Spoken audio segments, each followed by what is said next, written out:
नमस्कार, मैं हूं रविंद्र जैन और आप देखना शुरू कर चुके हैं सबकी खबर।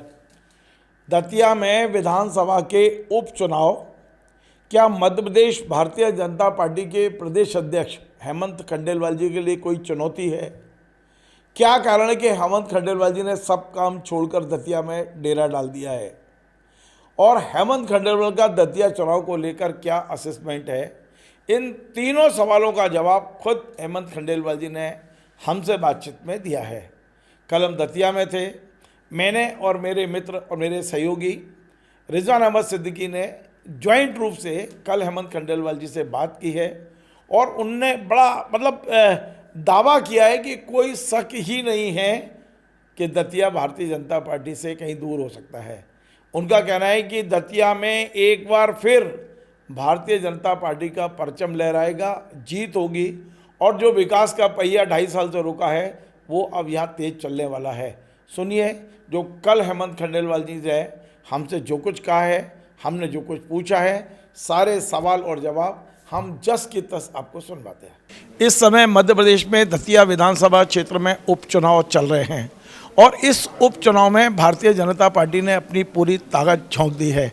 आप जानते हैं जब चुनाव में टिकट बढ़ा था उस समय यहाँ कार्यकर्ताओं ने जो कुछ किया, उसके बाद भारतीय जनता पार्टी ने एकदम से अपनी ताकत झोंकी है। तमाम सारे लोगों को यहाँ बुला लिया गया और स्थानीय कार्यकर्ता ज़्यादा से ज़्यादा सक्रिय हों। बहुत सारी चीज़ें हैं। मैं मध्य प्रदेश भारतीय जनता पार्टी के प्रदेश अध्यक्ष हेमंत खंडेलवाल जी के साथ हूँ, दतिया में हूँ और उनसे समझते हैं कि चुनाव की रणनीति क्या होगी। एक और बात जो दतिया के लोग कह रहे हैं कि नरोत्तम जी ने जो विकास किया था, 2.5 साल नरोत्तम जी के ना रहने पर विकास के मामले में जो दतिया पिछड़ा है, क्या भारतीय जनता पार्टी इस बात की गारंटी देगी कि जो 2.5 साल में पिछड़े हैं उसे वो दुगने करके देंगे? इस तरह की बातें जो दतिया में, ये सारे सवाल मैं आज हेमंत जी से पूछने वाला हूँ। हेमंत जी, आपका बहुत बहुत स्वागत है। इस बार आपके लिए चुनाव में थोड़ी सी चुनौती थी क्योंकि जब टिकट वितरण हुआ था तो कार्यकर्ता कुछ नाराज हो गया था। हालांकि आप लोगों ने बाद में मनाने की कोशिश की है। अब क्या माहौल है जब चुनाव में 3-4 दिन बचे हैं?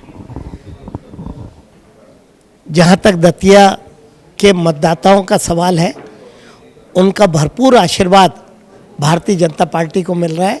हमारे कार्यकर्ता एकजुट होकर भारतीय जनता पार्टी को जिताने के लिए कड़ी मेहनत कर रहे हैं और मैं समझता हूँ कि मैं विगत 2-3 दिन से दतिया में हूँ तो सभी बूथों पे हमारे कार्यकर्ता मेहनत कर रहे हैं, सभी नेता मिल के काम कर रहे हैं और भारतीय जनता पार्टी ये चुनाव जीते उसके लिए कार्य कर रहे हैं। जो नाराज कार्यकर्ता वो पूरी तरह घर से बाहर आ गया है या कुछ अभी रह गए हैं?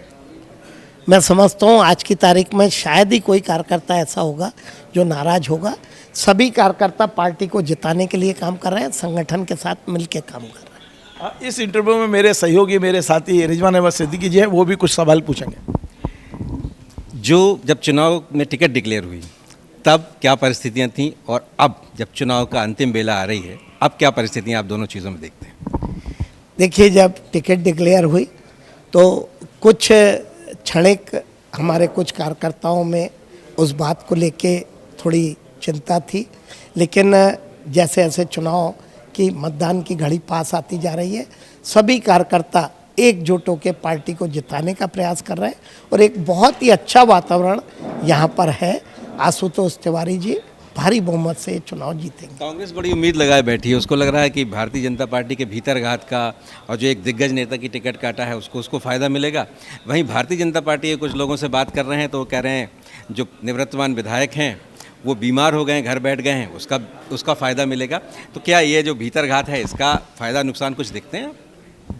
कांग्रेस के तो बहुत सारे कार्यकर्ता कहीं ना कहीं भारतीय जनता पार्टी का दामन थाम चुके हैं और मैं समझता हूँ कि भारतीय जनता पार्टी एकजुट होकर चुनाव लड़ रही है और इसीलिए आम जन का आशीर्वाद भी हमें मिल रहा है और भारतीय जनता पार्टी ये चुनाव जीतने जा रही है। एक ये भी है कि क्या नरोत्तम मिश्रा जी पूतरे लग गए हैं? क्योंकि हमने पिछले दिनों देखा था कि उन्होंने एक संकल्प लिया है माई को साक्षी मानकर कि वे एक एक कार्यकर्ताओं को घर से निकालेंगे। अभी क्या स्थिति है?